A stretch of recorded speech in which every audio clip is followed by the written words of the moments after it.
I've got to figure out how to have a better marriage. And I need to earn back my wife's trust. It's always a yes to business, but you don't think about the no that is to us. She's like, I didn't sign up for this. Like, I thought I was being frugal, but I was actually being cheap. I thought that I was being intelligent, but I was actually suffocating and coming from scarcity. I went into the bathroom emotional, looked in the mirror, and I was like, how did it get to this point? Yeah. Are we going to be okay?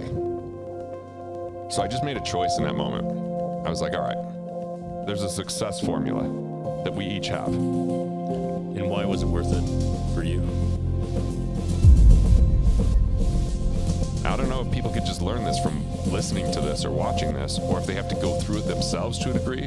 But hopefully this shortens that pain. I know many entrepreneurs, and a majority of them are divorced or on their way to being divorced. Yeah. You're not. 23 years, June 1st. How? Well, I mean, thanks to her patience initially, because I was like so obsessed and into her while we're dating, and we had this amazing relationship. And our first year of marriage really wasn't like that. First year of marriage, I became the provider in my mind, which was like, I've got to provide for us. And I provided from this miserly mindset. It was all about budgeting, reduction thinking. We fought a lot about the bills. I always thought that our heater bill was too high, our air conditioner bill was too high, or she was spending too much money as a teacher on her classroom. And like, I was still wearing these like clothes from college, you know, and I did buy a suit for business, but I was just such a miser, which meant it wasn't that fun for her. And we fought a lot about money that first year. And it wasn't until we got in this argument one day and she's like, I didn't think it was going to be like this. And then she just like went in the room and cried. And I was like, oh man, that was tough. Like, I thought I was being, you know, frugal, but I was actually being cheap. I thought that I was being intelligent, but I was actually suffocating and coming from scarcity. And it was just a blind spot. I just didn't know. But thankfully, that conversation really helped. And then, you know, we did well the next few years until about year 7. I was so addicted to what wealth and success meant that she came second as far as priority. It was always business was a yes to everything. And one day she was like, cool, I just feel like we're an afterthought. I had 2 young kids.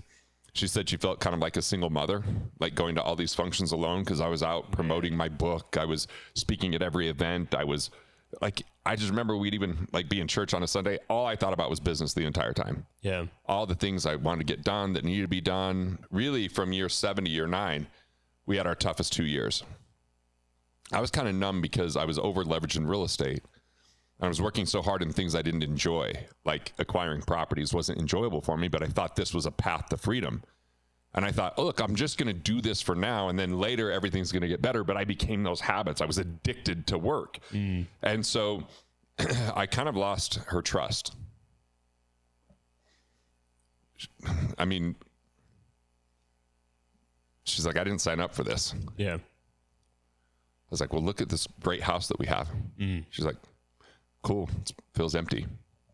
And by the time I came home, there was no gas left in the tank. So I'm falling asleep on the couch. I'm just not really present. I'm just thinking about business all the time. And so I didn't realize I was immature. I didn't realize that there was a different way to do it. It's all I kind of knew. And I remember one day I came home, I just had nothing left in the tank. And she's like, we need to talk because there was something going on with our oldest son. And I'm like, I don't have the energy. She goes, you have to find it somewhere because this is too important. Yeah. It was a difficult conversation. And, you know, finally I started having these like really big successes in business in 2010. And I would want to call and tell her about it. And she didn't, it's not that she didn't care, but she was like, to what end? Yeah. And I just remember thinking like, hey, if I can't celebrate this with her, what does it matter? Yeah. I went into the bathroom, like kind of emotional, and looked in the mirror and I was like, how did it get to this point? Yeah. Like, are we going to be okay? And what does this really mean? You know? And So I just made a choice in that moment. I was like, all right, there's a success formula that we each have. So all I did was I go, hey, I'm doing really well in business. You know, in 2010, we're hitting Inc. 500, you know, and, you know, we hit New York Times. I'm looking at all this stuff and I'm going, well, in business, what am I doing that I'm not doing in my marriage? One, I'm putting money towards it. I'm reading. I have mentors, right? I have regular meetings. I have good examples. Like, I just started making a list. And I said, all right, I'm going to take that same list. I'm going to apply it to my marriage. First, who do I know that has a great relationship? Right? So I called 3 people. The first was my friend John and his wife, Missy. I said, you guys have an extraordinary relationship. You've been married for a long time. You're ahead of us. You're older than us. What did you do? I called my friends Patrick and Lori. I said, again, you guys are ahead of us. You have, you know, your kids are older. Like, how did you get here? And I called my friends David and Nicole. And I was just like, all right, I've got to figure out how to have a better marriage. And I need to earn back my wife's trust. So I did this assessment. I had like really high marks in 10 categories. Like what I was doing for my intellect, what I was doing for my business, but I had these 2 really mediocre scores. My health and my love relationship with my wife. Mm-hmm. It was like, you know, I'm like hitting New York Times at the time, but I'm getting the accolades. We have all the external material things, you know, amazing house, beautiful car, like all the stuff that's material, but the things that was most important and meaningful, I was sacrificing. And so I ordered 10 books. I just went on Amazon and I ordered marriage books, right? I was like, look, I'm reading business books all the time. Oh, gotcha. So I just picked out a few marriage books, and there were 2 really amazing books that I read and kind of reread that were super helpful. Some of them weren't great, but I was like, you know what? I have mentors in business. So who's going to mentor us in our marriage? Yes, there's those couples, but I always pay attention to what I pay for. So I was like, all right, I'm going to pay for this. So we hired someone that had a program called The Business of Marriage. Mm-hmm. Doesn't sound sexy at all, but it was like, okay, I'm doing well at business, so I'm not doing well at marriage. And so we started doing these weekly meetings. And at first, these weekly meetings, we would meet with Dino and we'd meet in my office.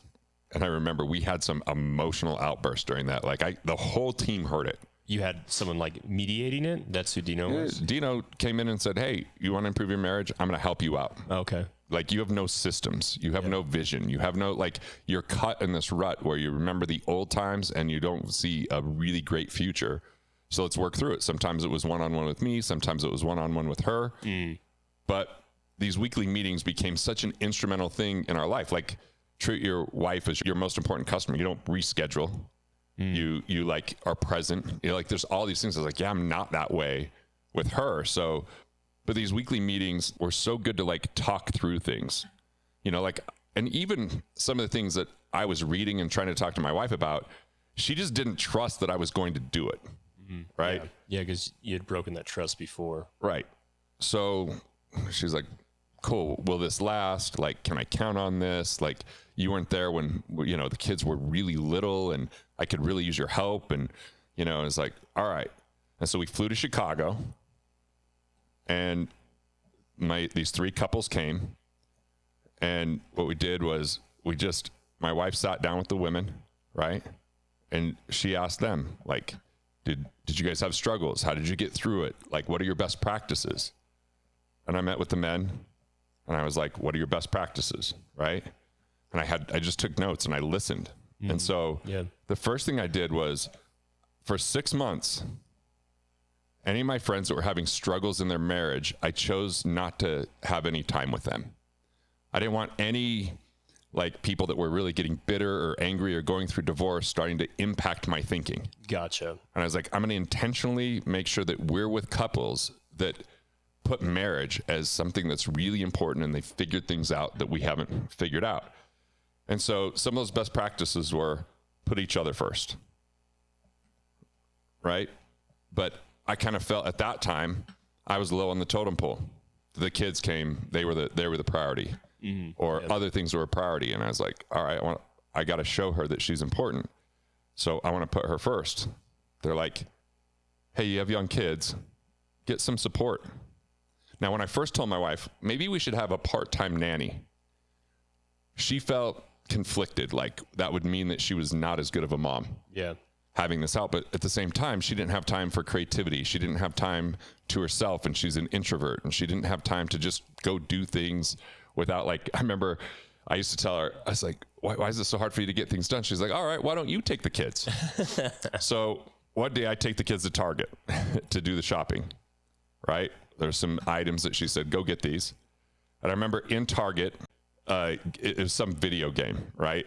And Roman, my youngest son, was only like 4 years old, and it was like a MA-17 rated game. It showed like a bear with claw marks and blood, and he wanted that game so bad. Like he wouldn't leave the aisle. He was holding on the game. I'm like, buddy, we're not getting this game.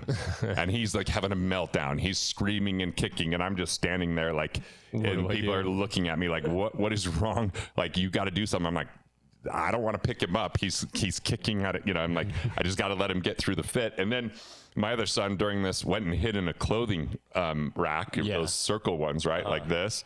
And so he hid in the middle. I couldn't find him for a while. And I was like, oh my God, I can't even imagine. This is why my wife's having a hard time grocery shopping. This is why my wife's like exhausted at the end of the day. And she's just got kids wiping their mouths on her shirt and like, you know, not having adult conversations. And I get home and I've got nothing left.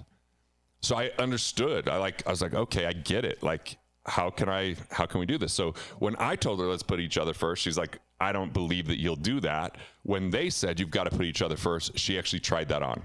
And they said, get some help. We had Amber, this nanny who was unbelievable. She'd come 3 days a week and take time with the kids. And she was so present with them and played with them and gave my wife time to maybe meditate. It's like her way of like connecting with God. And so all of a sudden she had that time, and then she was able to do some scrapbooking. She was able to go have some time with her friends, right? And it was like really magical for her. And we ended up doing like this second honeymoon. And I remember I was supposed to leave on a flight to come back to some event that I was going to attend. And the event was called Great Life. And I remember she said, how's this week been for you? I'm like, it's been magical. It's been like one of the best weeks of my life. She's like, why don't we extend it? I'm like, I'll miss that event. She goes, well, it's called Great Life, and this is having a great life. Why don't we just stay in? I mean, we still talk about that trip and how instrumental it was just to have that time together away from the kids and just putting each other first and going out to dinners and going for walks. And it was just like this really, really cool experience where we were able to like reconnect and bond. And that was after we did this kind of ceremony where we recommitted and where they were there and we spent a whole day with them learning about everything. And it was the beginning. And how far along are you in your marriage at this point? This was in probably 2010. And so we got married in 2002. Okay. Right? Gotcha. Now, it was still kind of this up and down experience. We had some really high highs there, but we still had some things to work out because I had been absent. I hadn't shown her that she was a priority. So we created these rules. Okay, so the first rule was weekly date night. And when we do this weekly meeting, she could give me ideas. Like, what are some things you would love to do? Are there concerts? Are there, comedy shows? Like, what are the things that we both love? And she could brainstorm with me. But I just took full responsibility for date night. Gotcha. So you were in charge of the execution. Yeah, and it wasn't like, what do you want to do? It was like, hey, dress this way. I'll be there at 6. We're going out. We've got Amber taking care of the kids. Let's go have a good time. And I could just baby her and pamper her and just like be with her and no phone. And sometimes I would just like make a list of questions. Yeah. Right? And we would just go through those questions. This is one of the magical things we did. We relived or recounted our best moments. So I went back and I said, hey, remember this when we were dating? This is what it was like for me. This is what I was thinking about. This is what the experience was. And like, she didn't even know that I actually fell in love with her when I was 19. Now I was way too young and immature and scared. She had this feeling of like, oh, Garrett's like an asshole. That's basically her thought. And my buddy Anthony, his parents lived close to her parents. And so for Christmas break, before we went back to school, he's like, hey, let's go visit Carrie. She's working at the Kmart. I'm like, why are we going to go visit Carrie? He's like, she's super cool. I'm like, whatever. Like, I don't understand. Like, I'm good friends with Derek, but I don't get it. And so we go in the break room. And she's there. She's excited to see us. And she's just being super playful and funny. And she's got that dorky red Kmart vest on.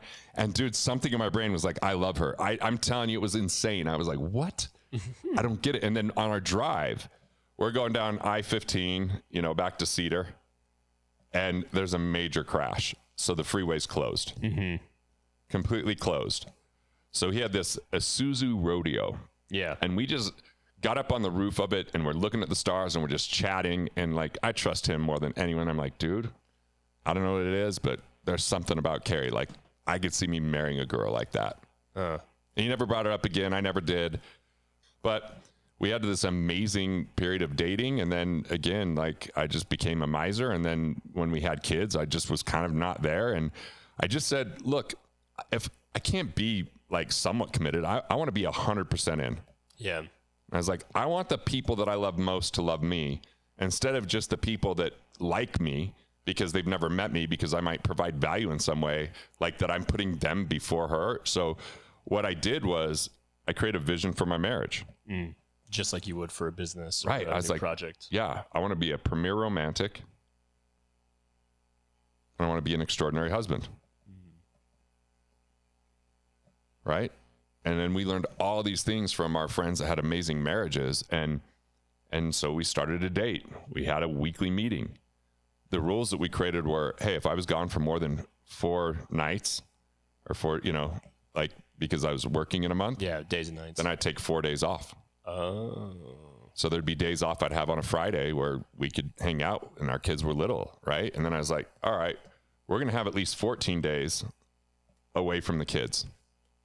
My parents or her parents, over a year. And, you know, I remember the first time that we took an extended trip. We went to where did we go? To Copenhagen. We'd never been to Europe, and we're like at the counter at Delta about to check in. And my wife just burst into tears because we have a young kid. And she's like, I don't want to leave him. And I remember I had to call Patricia, who was going to be on the trip with us. And she's like 25 years older than us, and our kids had been grown. So I said, can you talk to Carrie? And she talked her into going. She's like, this is a natural feeling for a mom. And we had this extraordinary trip. Yeah. It was just really bonding for us. We had a really great time, right? And so that was super helpful. So I'm like, great.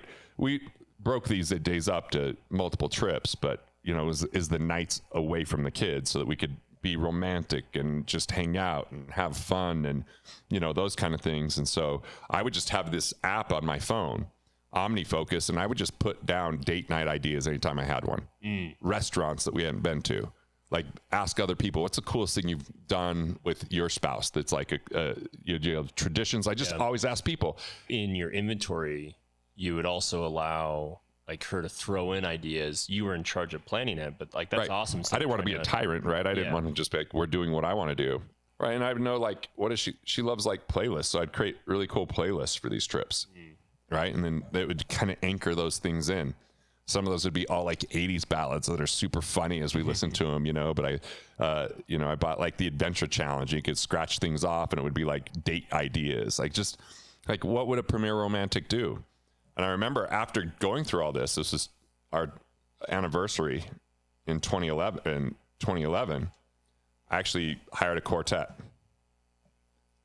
and I invited like a dozen of our friends that are couples to come celebrate our anniversary. And then we had this dinner and she didn't know it's being filmed and the quartet's playing. And then I had everybody that came, I had done a video with them. I'm like, what's the best advice you were ever given in your marriage?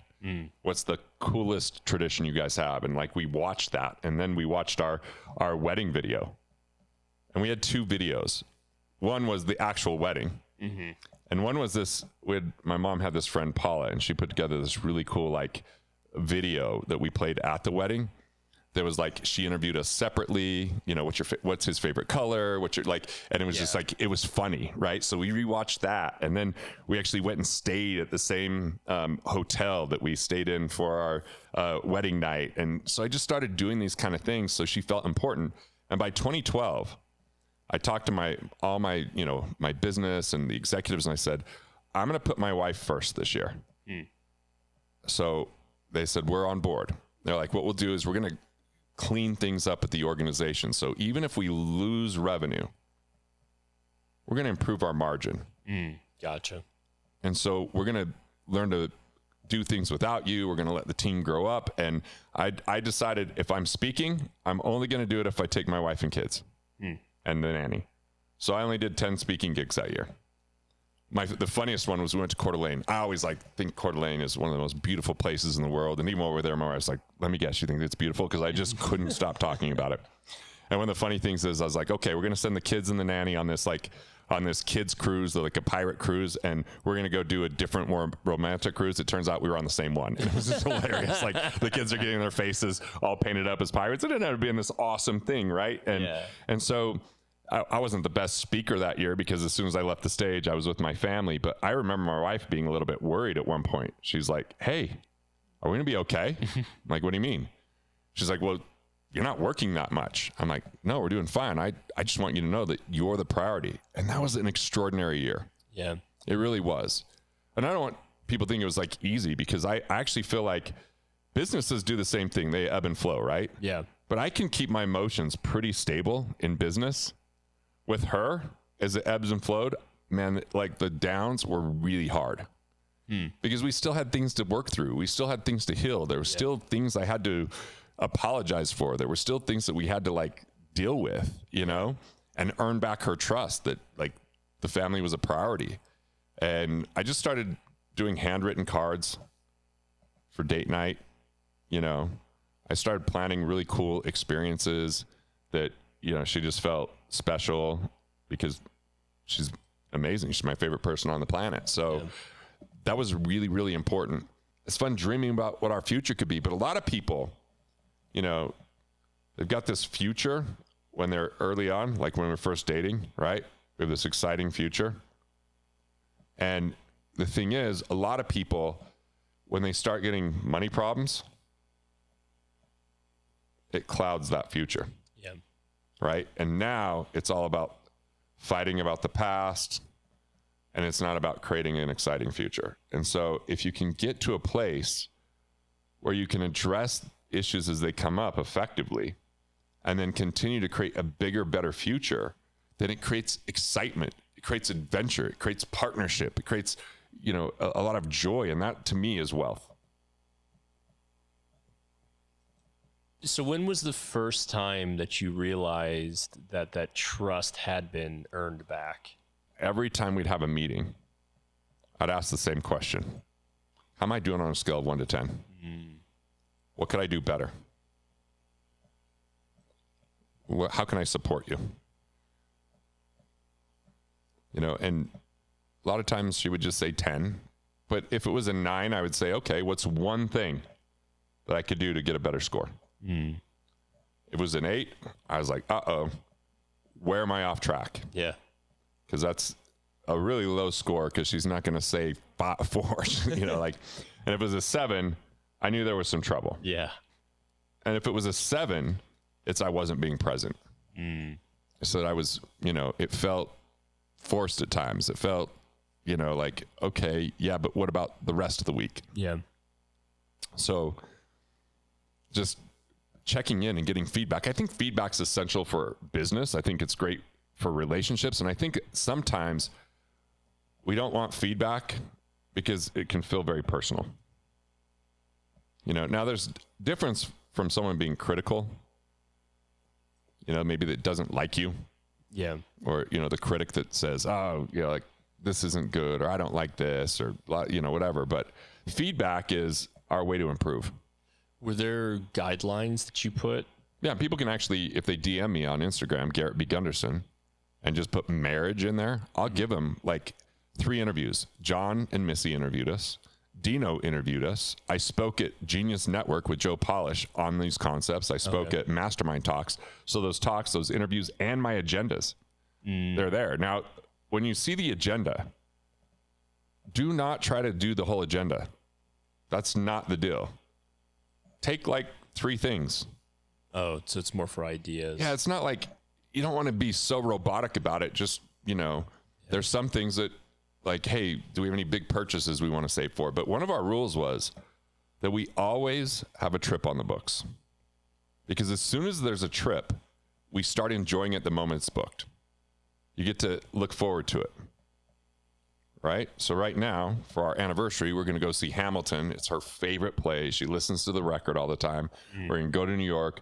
We're going to see Hamilton. That's going to be part of the anniversary. Then we'll go to Miami, have some fun in the sun. And then I'm going to stay once she goes home and do some in-person podcasts. And, I've got kind of a schedule afterwards. But, for like 4 days, we're just going to go have a good time. And that's the thing is, for anniversaries, ever since I created the vision, I've just hit it out of the park. Sometimes it's local. We just go to Sundance and do zip lines and do drives in the mountains. We love drives in the mountains, go have a dinner, those kind of things.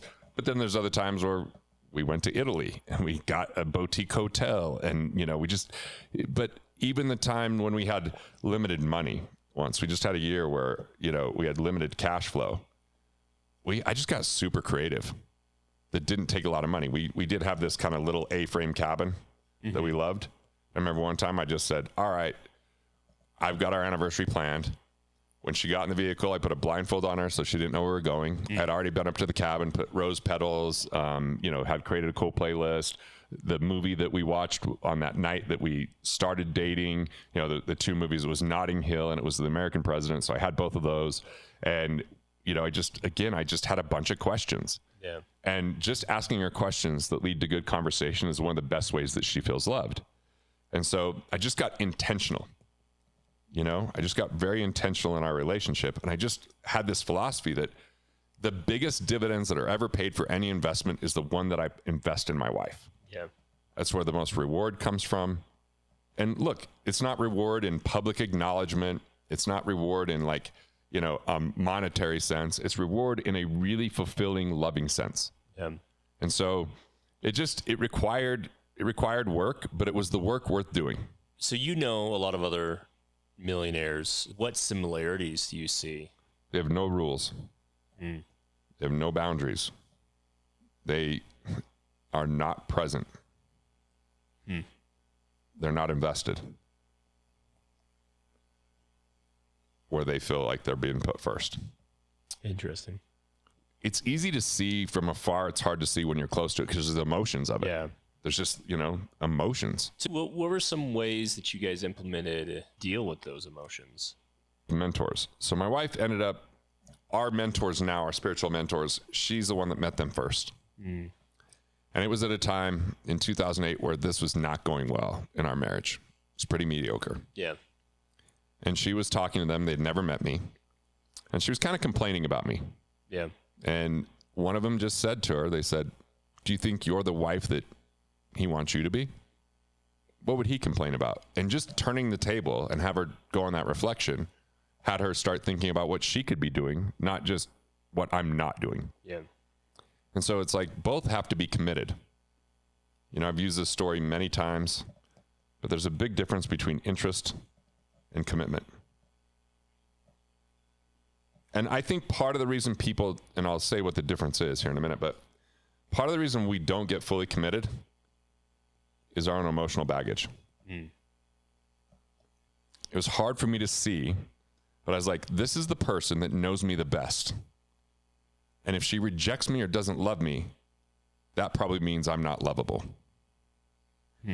And if I don't give over my full heart, if I don't put everything into this and it doesn't work out, then it's because I left some in the tank. It's because I there's some blame that I could put out there. I don't have to take full responsibility. Oh, gotcha. So it gave you an excuse. Yeah. And see, some people think responsibility is like 50-50. It's not. It's a 100% game. This is the difference between interest and commitment. You can't be 80% committed. That's called interested. You have to be 100% committed. And taking responsibility is the only way to have progress. But that means feedback. Yeah. How do I make course corrections? That comes through communication and that feedback versus forced corrections. Forced is divorce, separation. You know, there's people that go, I just surprised. I didn't know it was this bad. And then she wants a divorce. It's like, well, it's because there was no feedback loop. It's because there was a lack of communication. It's because we don't want to hear the negative. It's because we don't, whatever it is, there's so many excuses. So had you not made those changes, and how would that have changed your life?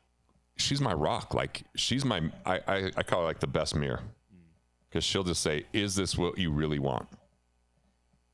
Is this who you want to be? So she keeps you grounded. Like, first off, I just trust her. Yeah.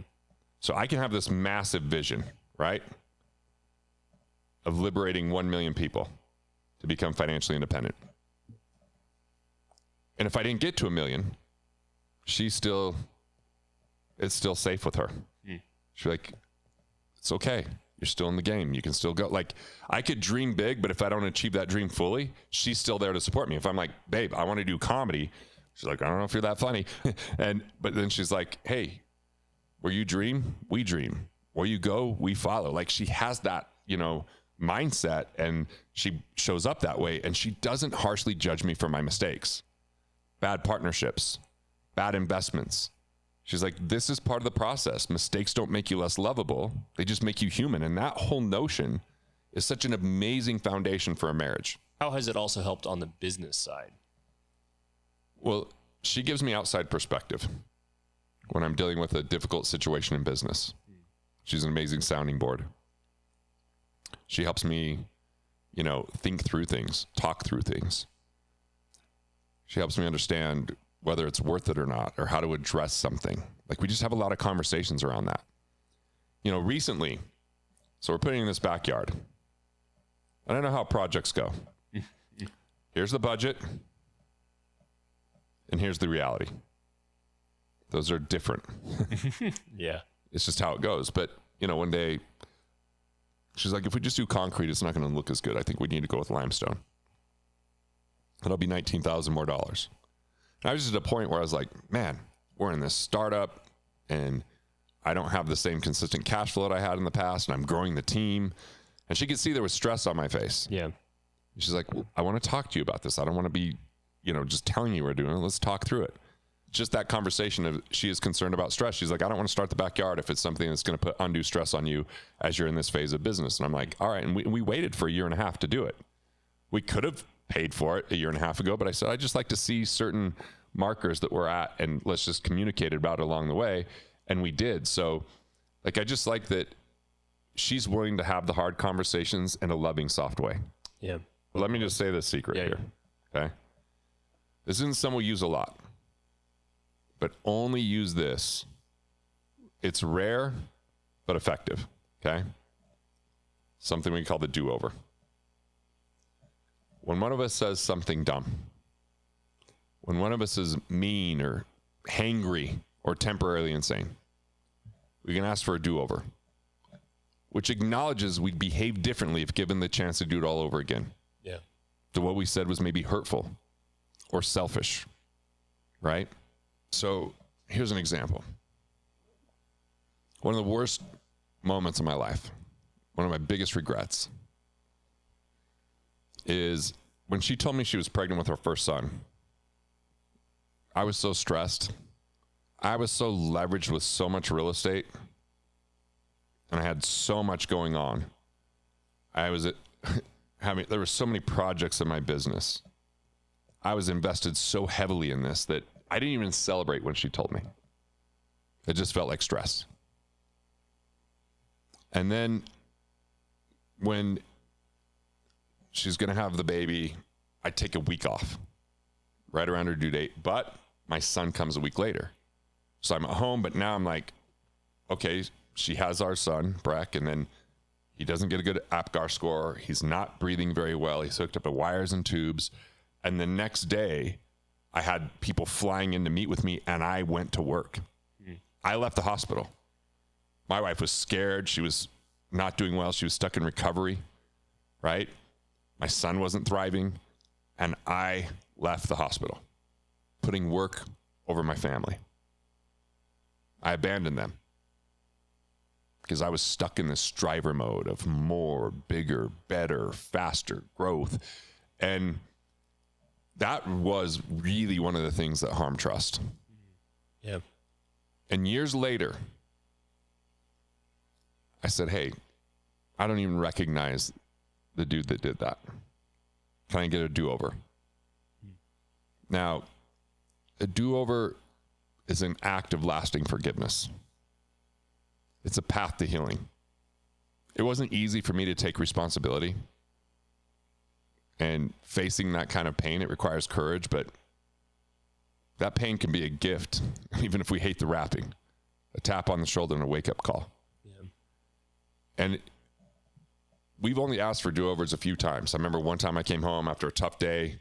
And she's like, man, I had a tough day. And I'm like, you don't even know what a tough day. I just like immediately like jumped down her throat. And I remember the look on her face. And I said, hey, can I get a do-over? I'm just going to walk outside. I actually went around the block. I came back in. And then we had a conversation. I listened to her.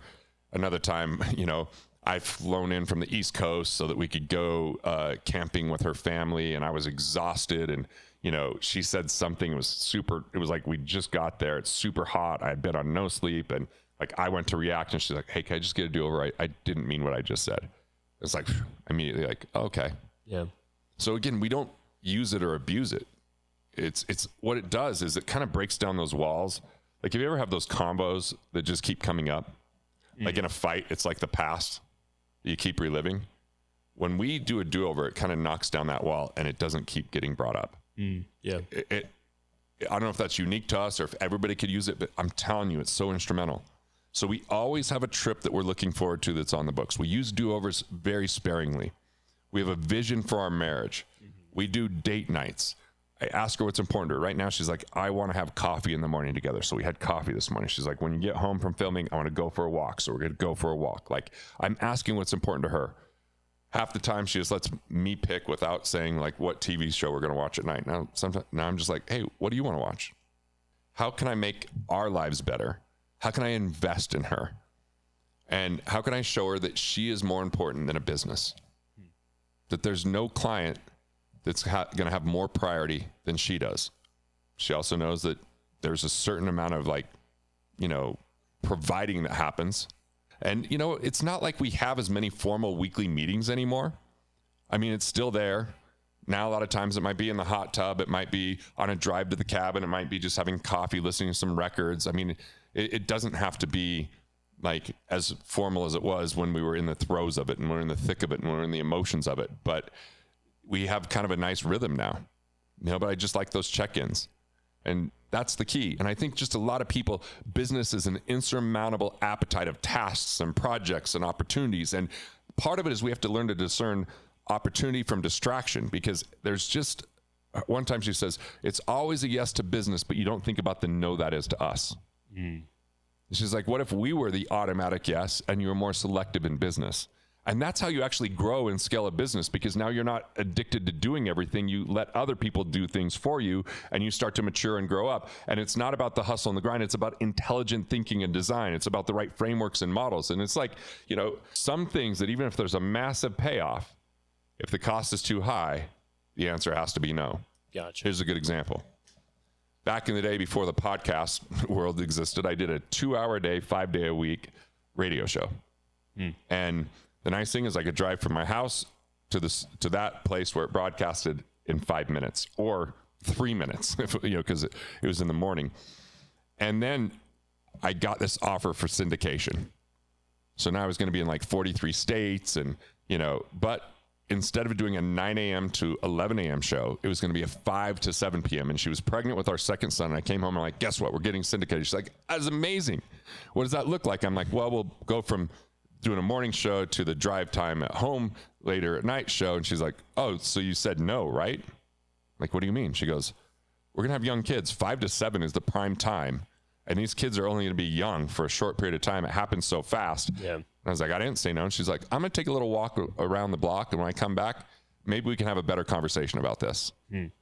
and I ended up saying no to the syndication. And it gave me time to think about, well, is this the life design that I want? What is the quality of life look along the way that works for us? Right? And a lot of people don't think about the quality of life. Like when I was younger, I told my dad on a drive once, Dad, I'm going to work harder than anyone else is willing to work so I can live a better life than anyone else in the future. And he said, son, I appreciate the ethic. I appreciate the sentiment, but you can never get back the memories you don't have. And I was like, wow. You know, my dad was at all my baseball games, coached baseball. So that was really profound at a young age to have him say that. I didn't fully take it to heart at first because I was still so addicted to what success meant was something that didn't include my family early on. Yeah. You know, you don't get awards and accolades in your family. You just get love, and you get this richness that isn't as external as other things that might be attractive and seductive. And what I realized is I was just trying to fill a void of thinking success meant that I wasn't stupid. Success meant that I could be respected. It meant that, whatever it was, rich, but I've been rich and I've been wealthy. And when I was really rich, driving my Bentley with our private plane and our, I think we had a 12-car garage, blah, blah, blah. I was an asshole. Yeah. My family was not enough of a priority. I don't know if people could just learn this from listening to this or watching this, or if they have to go through it themselves to a degree. But hopefully this shortens that pain, that it's less of a mistake, that you course correct instead of going into force correction. You create standards, principles, and rules, and you're just so intentional with your life design. What do you want your life to look like? What is the life that you love? What is the life that you never have to retire from because you enjoy it? And what is the time that you can have today? See, because we always talk about time value of money, right? Time value of money is if you start earlier, then you have a more compounded curve later on. We also have to think about the time value of family, of memories, of quality of life. And if these are always secondary considerations because we believe in sacrifice, well, we lose. As my wife said, great, you're winning the booby prize. You're going to make everyone else's life better when yours isn't so great. Yeah. And why was it worth it for you? I mean, now, like when I found out that my comedy special at Amazon Prime, I just called Carrie first. It's like, babe, can you believe this? And it was like so cool to celebrate that with her. I mean, dude, I just always thought, I'm like, you're like my best friend, but you have all these extra benefits. Like, this is really cool. Like, it's a richness where I'm like, this is someone that I love being with, and that, like, as I get older, I appreciate it even more. Just being close to my family has really helped me through the good and the bad. They're happy for me. They'll help me out when I'm not doing well. And it's that level of grounding creates a lot of opportunity for possibility, a lot of opportunity to do what I'm doing in the world.